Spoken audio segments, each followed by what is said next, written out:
তিনটে প্রশ্ন রয়েছে আপনাদের। এক হচ্ছে ইলেকশন কমিশন নিয়ে রাজ্য সরকার যে অবস্থান নিয়েছে সে সম্পর্কে আপনাদের প্রশ্ন রয়েছে। দুই হচ্ছে 50% ট্যারিফ লাগানো হয়েছে ইন্ডিয়ার উপর, সে সংক্রান্ত প্রশ্ন। এবং থার্ড হচ্ছে ইন্ডিয়া আজকে যে বৈঠক রয়েছে সেটা নিয়ে। আমি প্রথমেই বলি যে ইলেকশন কমিশন যে কাজ করছে আমরা বলেছি যে এটা এখতিয়ার বহির্ভূত। ইলেকশন কমিশনের ক্ষমতা বা ইলেকশন কমিশনের দায়িত্ব তখনই হয় যখন আদর্শ আচরণবিধি ঘোষণা হয়। মডেল কোড অফ কন্ডাক্ট লাগু হওয়ার পর থেকে ইলেকশন কমিশন রাজ্যের সার্বিক সিভিল এবং ক্রিমিনাল অ্যাডমিনিস্ট্রেশন, পুলিশ অ্যাডমিনিস্ট্রেশন নিজের হাতে নিয়ে, স্টেট মেশিনারি নিজের হাতে নিয়ে তাদের মতো চালায় যাতে নির্বাচনটা নিরপেক্ষ হয়, আনবায়াসড হয়, ইম্পার্শিয়াল হয় এবং ফেয়ার হয়।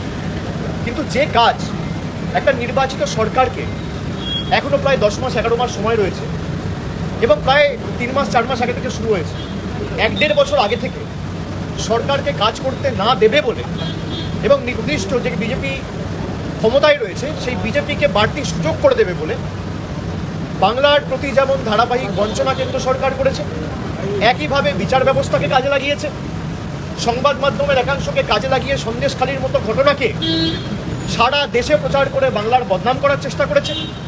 এখন ইলেকশন কমিশনকে কাজে লাগিয়ে যাতে বাংলার প্রকৃত বাঙালিরা, বাংলা ভাষায় যারা কথা বলে, যারা বাংলায় থাকে, তারা ভোটাধিকার প্রয়োগ করতে না পারে, প্রকৃত ভোটার যারা, তাদের ভোটের অধিকার কেড়ে নেওয়ার জন্য ইলেকশন কমিশন নির্লজ্জ ভূমিকায় নেমেছে। ইলেকশন কমিশনের একটা এখতিয়ার এখন নয়, তারা রাজ্য সরকারকে জানাতে পারে কী করবে কি না করবে। একটা ইলেক্টেড গভর্নমেন্ট, যে গভর্নমেন্টকে বাংলার 12 কোটি মানুষ ভোটাধিকার প্রয়োগ করে 2021 সালে নির্বাচিত করেছে, সেই গভর্নমেন্ট একমাত্র বদ্ধপরিকর এবং জবাবদিহি 12 কোটি মানুষের প্রতি, কোনো রাজনৈতিক দল বা কোনো কেন্দ্র সরকারের প্রতি নয়। আমরা বিচার ব্যবস্থাকে সম্মান করি, কিন্তু যেভাবে 2021 সাল থেকে আজকে 4 বছরের মধ্যে প্রায় 50টার বেশি সিবিআই তদন্ত কলকাতার হাইকোর্টের বিভিন্ন বেঞ্চ থেকে কেন্দ্রীয় সরকার প্রভাব খাটিয়ে বাংলাকে ছোট করার জন্য এবং তৃণমূল কংগ্রেসকে চাপে রাখার জন্য যেভাবে হেনস্থা করেছে বাংলার মানুষ দেখেছে। এমনকি গত বছর এই সময় আরজিকর নিয়ে যেভাবে রাজ্য সরকারকে আক্রমণ করা হয়েছে, যেভাবে বদনাম করা হয়েছে, যেভাবে সারা ভারতবর্ষ জুড়ে দুর্নাম ছড়িয়ে দেওয়া হয়েছে, পরবর্তীকালে সিবিআই তদন্ত ভার গ্রহণ করার পরে যে কাজ কলকাতা পুলিশ 24 ঘন্টায় করেছে, তার বাইরে সিবিআই আজকে 1 বছর হয়ে গেল কিছু করতে পারেনি। আমি আগেও বলেছি, আবার বলছি যে যারা বাংলাকে ছোট করছে নিজেদের রাজনৈতিক স্বার্থ চরিতার্থ করতে, তারা বিগত দিনেও জবাব পেয়েছে, আগামী দিনেও তারা শিক্ষা পাবে। 2021, 2024-এ তারা শিখে, ভুল থেকে মানুষ শিক্ষা নেয়, বিজেপি শিক্ষা নেয়। এখন জল জীবন মিশনের সব টাকা বন্ধ, বাংলায় যে পানীয় জলের কাজ চলছে সব টাকা বন্ধ করে দিয়েছে কেন্দ্র সরকার থেকে।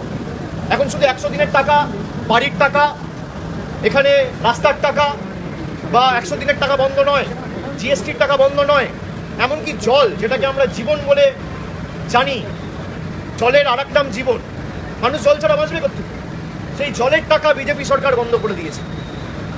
আপনাদের ডোনাল্ড ট্রাম্প নিয়ে যে প্রশ্ন রয়েছে, আমি আপনাদের বলি যে এই প্রশ্নগুলো আপনাদের করা উচিত নয়।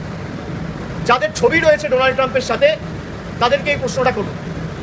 যাদের হয়ে ডোনাল্ড ট্রাম্প এখানে প্রচার করতে এসেছিল আর যারা গিয়ে ডোনাল্ড ট্রাম্পের হয়ে 2019 সালে আমেরিকার টেক্সাসে প্রচার করেছিল, তাদের এই প্রশ্নটা করুন। 50% ট্যারিফ ভারতবর্ষের উপর লাগানো হয়েছে। নিশ্চিতভাবে এর একটা ক্ষয়ক্ষতি তো পড়বেই, রপ্তানিতে প্রভাব পড়বে, বিশেষ করে 3টে সেক্টরে, আইটি, ফার্মাসিউটিক্যাল, টেক্সটাইল সংক্রান্ত যে পণ্য, দ্রব্য বা পরিষেবাগুলো রয়েছে তার উপর একটা সার্বিক প্রভাব পড়বে, কর্মসংস্থান কমবে, ভারতের অর্থনৈতিক প্রভাব তো এর উপর পড়বেই। আমি মনে করি যে এটা আমাদের কূটনৈতিক ব্যর্থতা এবং ভারতবর্ষকে কঠোরভাবে এর মোকাবিলা করা উচিত। যারা ভারতবর্ষকে ছোট করতে চায়, যারা ভারতবর্ষের উপর চাপ সৃষ্টি করতে চায়, কী কারণে এত ক্ষমতা তাদের হলো হঠাৎ করে, যে সরকার 56 ইঞ্চি ছাতির কথা বলতো, তারা ক্ষমতায় থাকার পরেও তাদেরকে বুড়ো আঙ্গুল দেখিয়ে, লাল চোখ দেখিয়ে চায়না থেকে শুরু করে সমস্ত দেশ, আমেরিকা, সবাই, আমি আপনাদের বলছি, আমি বাইরে এগুলো বলতে চাই না, আমি সর্বদলীয় ডেলিগেশনের পার্ট হয়ে 5টা দেশে গেছিলাম। আসিয়ানের মতো মাল্টিল্যাটারাল ফোরাম 11টা দেশ নিয়ে তৈরি, সেখানে সিঙ্গাপুর রয়েছে, মালয়েশিয়া রয়েছে, ইন্দোনেশিয়া রয়েছে, কাম্বোডিয়া রয়েছে, ভিয়েতনাম রয়েছে, লাওস রয়েছে, 11টা দেশ নিয়ে তারা পেহেলগাম নিয়ে পাকিস্তানের উপর চাপ সৃষ্টি করা দূরের কথা, কন্ডেম করে একটা স্টেটমেন্ট দেয়নি। এই ব্যর্থতা কার? ডোনাল্ড ট্রাম্পকে নিয়ে ভারতবর্ষে কোভিডের 1 মাস আগে গুজরাটে প্রচার কে করেছিল? ডোনাল্ড ট্রাম্পের হয়ে প্রচার করতে গেছিল টেক্সাসে কে? ডোনাল্ড ট্রাম্পের হয়ে আপনি প্রচার করেছিলেন, বিজেপির নেতারা করেছিল, যোগ্য করেছে বিজেপির কর্মীরা ডোনাল্ড ট্রাম্পের দীর্ঘায়ু কামনা করে। এ তো সমাজ মাধ্যমে রয়েছে, আপনারা দেখেছেন।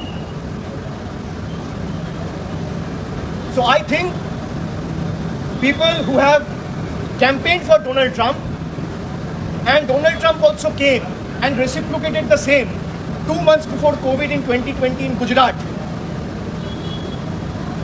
And the Honorable Prime Minister, he also himself went and campaigned for the then US President Mr. Donald Trump in 2019.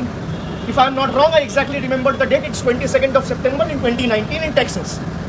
So someone who campaigned for Donald Trump will be in an ideal position and situation and far more apprised, and will be able to answer with clarity that what made Mr. Donald Trump and the US government impose a 50% tariff on India.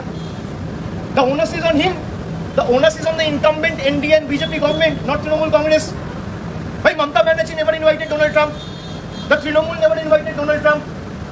No one from Trinamool went and campaigned for Donald Trump. Mamata Banerjee or anyone from Trinamool Congress, did they go and campaign for Donald Trump? Who went and campaigned for Donald Trump? Let me show you a small clip. A small clip. Who said this?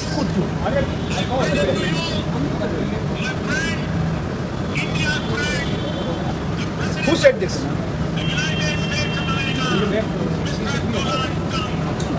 Who said this? I'm quoting him. He said, I present to you my friend, India's friend, Mr. Donald Trump. Did I say this? Did Mamata Banerjee say this? Did any member of the opposition say this? Who said this? And I also strongly condemn what Donald Trump said about India. He said the Indian economy is dead. Well, I don't agree. Nobody has got the might to kill the Indian economy. It's surviving on the love and affection of 140 crore Indians. I can say Indian economy is in ICU. From bad, it has become worse in the last 10 years. And by imposing 50% tariff, there will be a substantial job loss. Segments like IT, especially IT-related goods and services, pharmaceuticals, and textiles will be badly affected. Exports will come down. And this is all because of the washed-up foreign policy of the union government. They have been speaking about India's global presence and how India has become a Vishwaguru. Is this the example? This is how India is being treated. What is stopping us from retaliating? The Home Minister in the floor of the House in Parliament said POK is our integral part. Then what is stopping you from reclaiming POK? Nothing is stopping you. The entire country is with you, standing with you, shoulder to shoulder. Every opposition party is with the union government in this fight. Like I said, until and unless you reclaim the POK, this will keep happening. 2019, Pulwama happened. The government carried out airstrike. Again, after 5 years, Pahalgam happened. Again, you carried out airstrikes. So we are stuck in a infinite cyclical loop. This has to end once and for all. And if there is any solution to this, I think you can only go and reclaim POK and give Pakistan a reply in the language they understand. There's no other way to deal with it. Election Commission, do you think in Italy that they are going overboard by, Absolutely, they are going overboard. They're exceeding their brief. The Election Commission also needs to understand and realize that it is an impartial, unbiased organization, and it has to operate remaining in the ambit of India's constitution. Well, when you asked me about Election Commission, yesterday I saw there has been a residential certificate issued under the name of Donald Trump.